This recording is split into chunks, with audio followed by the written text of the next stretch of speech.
Module 4. Personal Hygiene and Personal Care. Practicing good personal hygiene is very important in helping and keeping our body healthy and clean. And in this module, we will discuss about the importance of personal hygiene and personal care routines. What is hygiene? Hygiene is a series of practices performed to preserve health to prevent the spread of disease. Good personal hygiene involves keeping all parts of the external body clean and healthy. It is important for your maintaining both physical and mental health. What is personal care? Personal care usually refers to assisting a service user with any care that is of a private care. It maintains a person's dignity, health, and well-being. Skin.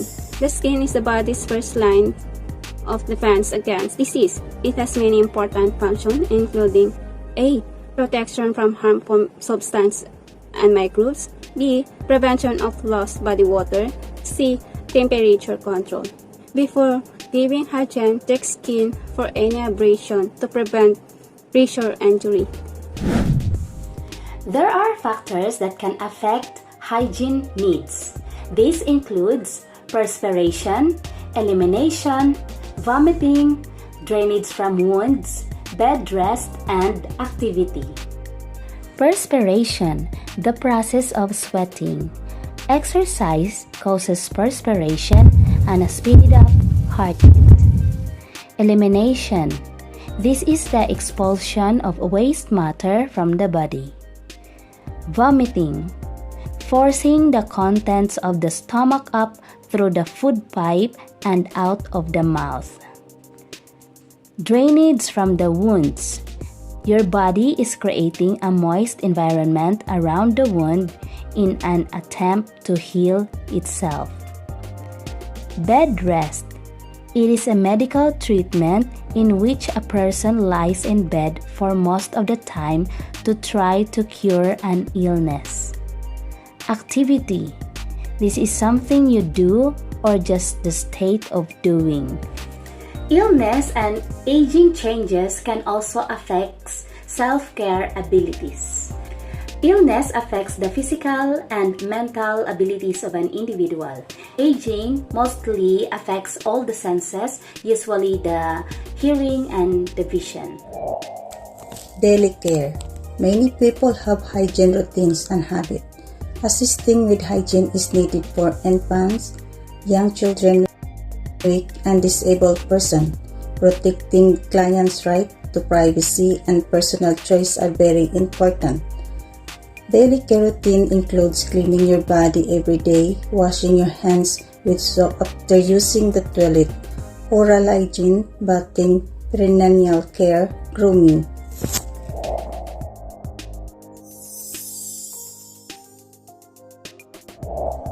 Hand hygiene. Appropriate hand hygiene includes diligently cleaning and trimming fingernails, which may harbor dirt and germs and can contribute to the spread of some infections, such as pinworms. Fingernails should be kept short and the underside should be cleaned frequently with soap and water. Hi, I'm Jessa 71A and I'm going to show you the steps of hand washing.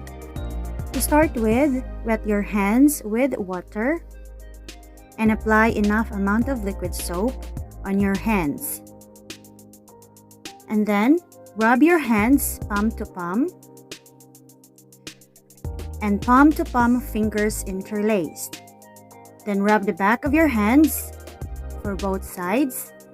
Rotation your rubbing backward and forward with clasped fingers of left hand in right palm and vice versa. Back of fingers to opposing palm with fingers interlocked. Rotational rubbing of right thumb clasped in left palm and vice versa. Wrap left hand over right wrist using rotational movements up to mid forearm and vice versa. And then rinse hands with water thoroughly. Remove all the bubbles in your hands.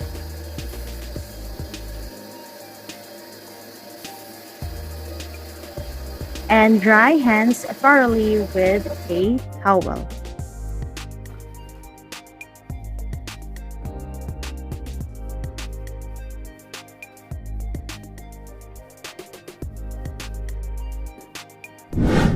How to perform nail care for the hands.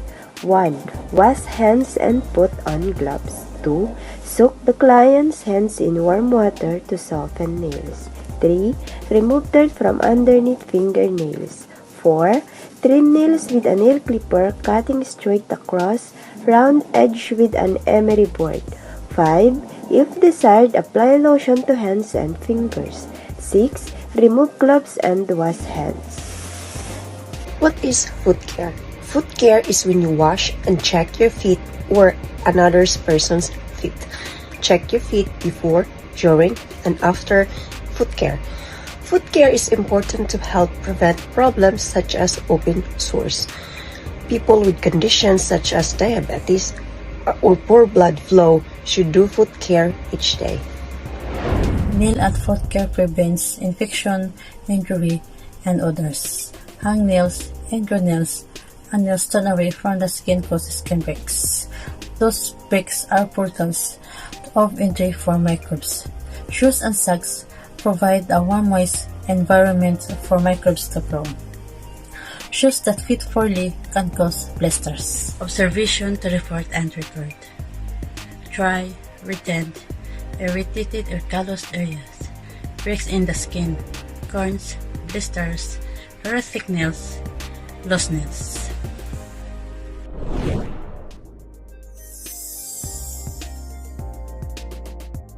Good oral hygiene and its purposes. Oral hygiene is preventive care. Good oral and dental hygiene can help prevent bad breath, tooth decay, and gum disease, and can help you also to keep your teeth as you get older. The 5 reasons why maintaining good oral hygiene is important. Reduce risk of heart disease, prevent tooth loss, improve digestion, contributes to a healthy pregnancy, give you a brighter smile. Here are some basic dental care that we can use to maintain a good oral hygiene. We have toothpaste, toothbrush, mouthwash, and dental floss. In addition, we can also use dental pick and stick, oral irrigators, tooth whiteners, and tongue scrubbers. What is periodontal disease? Periodontal diseases are mainly the result of infection and inflammation of the gums and bone that surround and support the teeth. In its early stage called gingivitis, the gums can become swollen and red and they may bleed.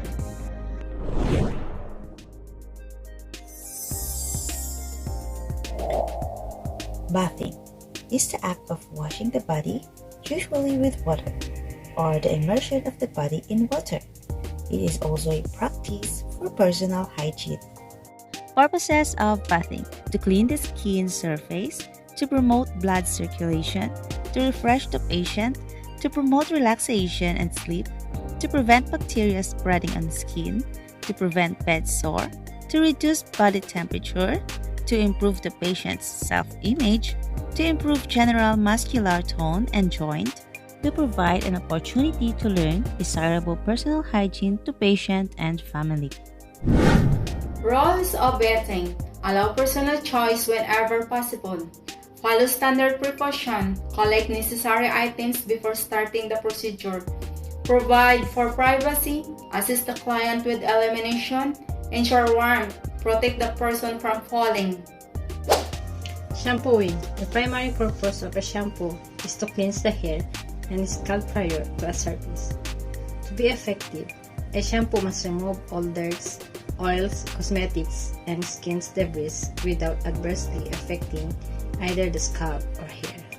Select a shampoo according to the condition of the client's hair and scalp. Shampooing procedure. Wet your hair thoroughly. Don't jump straight into applying your shampoo. Apply your shampoo. Remember, this shampoo should be the right kind for your hair. Go easy on your scalp. Rinse thoroughly. Apply conditioner. Rinse again. And dry. Perineal care. Perineal care involves cleaning the private areas of a patient. Because this area is prone to infection, it must be cleaned at least daily, and more if your loved one suffers from incontinence. Perineal care is very important for persons having urinary catheter, rectal or genital surgery.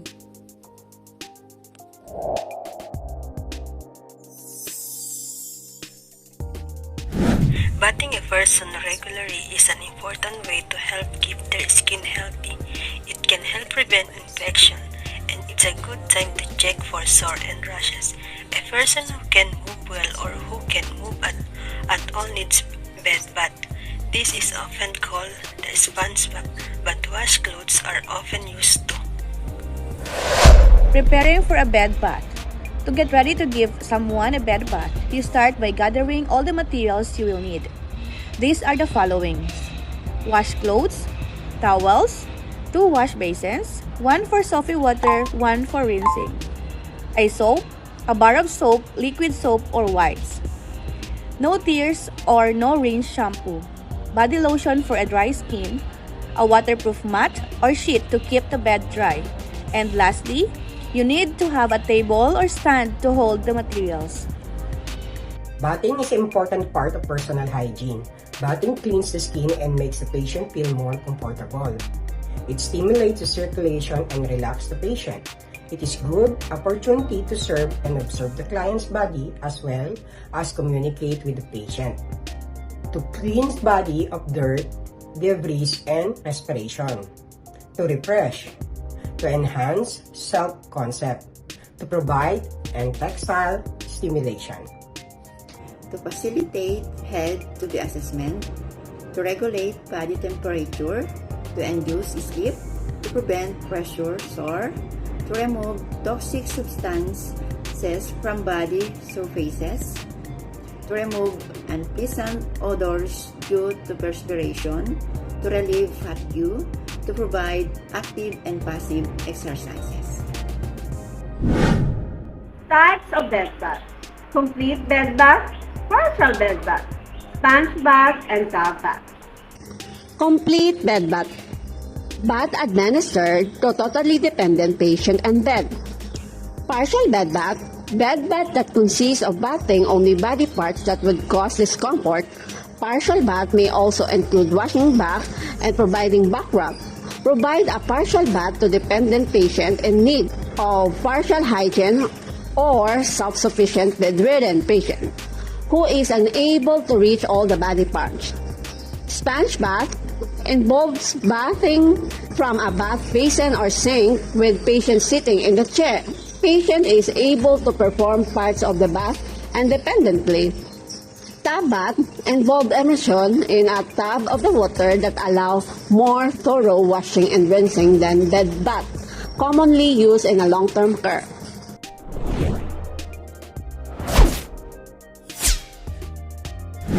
What is grooming?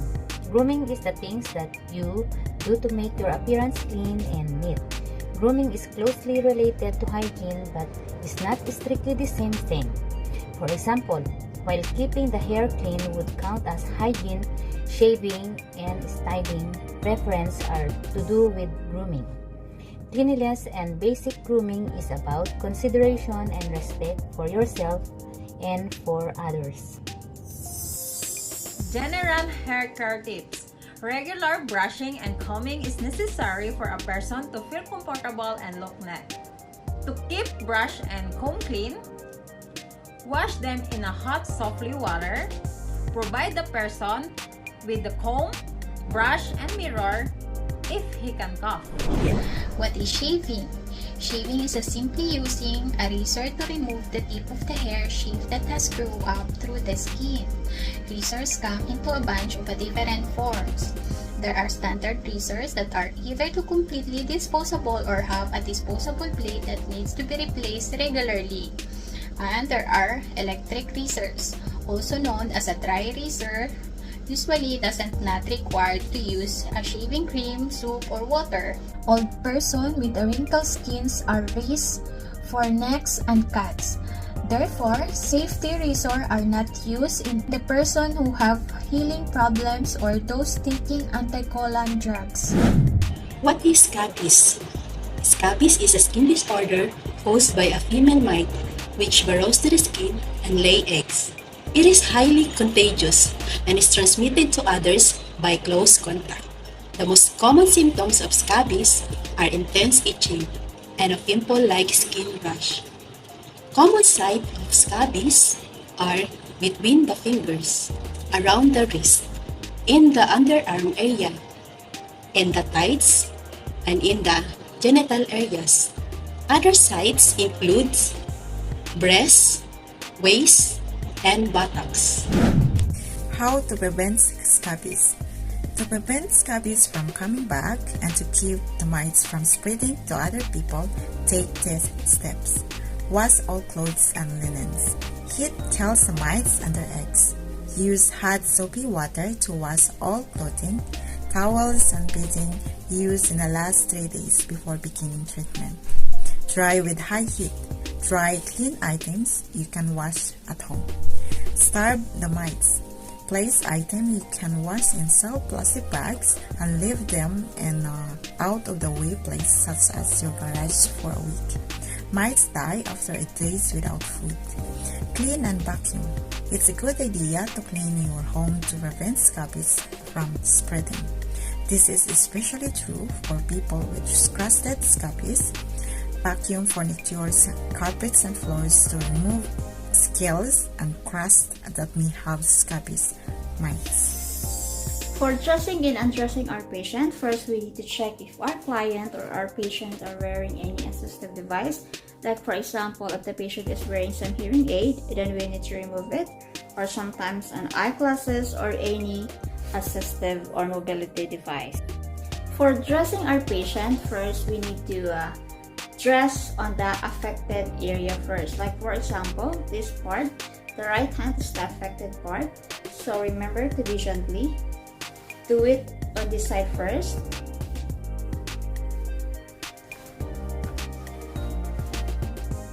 And the next will be the unaffected area. Because this part can do the movement and we can adjust. So for undressing the patient, we will do it another way. We will start it undressing on the unaffected area first. As we said, this one can do the movements and we can adjust if needed. Then lastly will be the affected area. So remember, always be gently. Pull the clothes and not the patient. Thank you.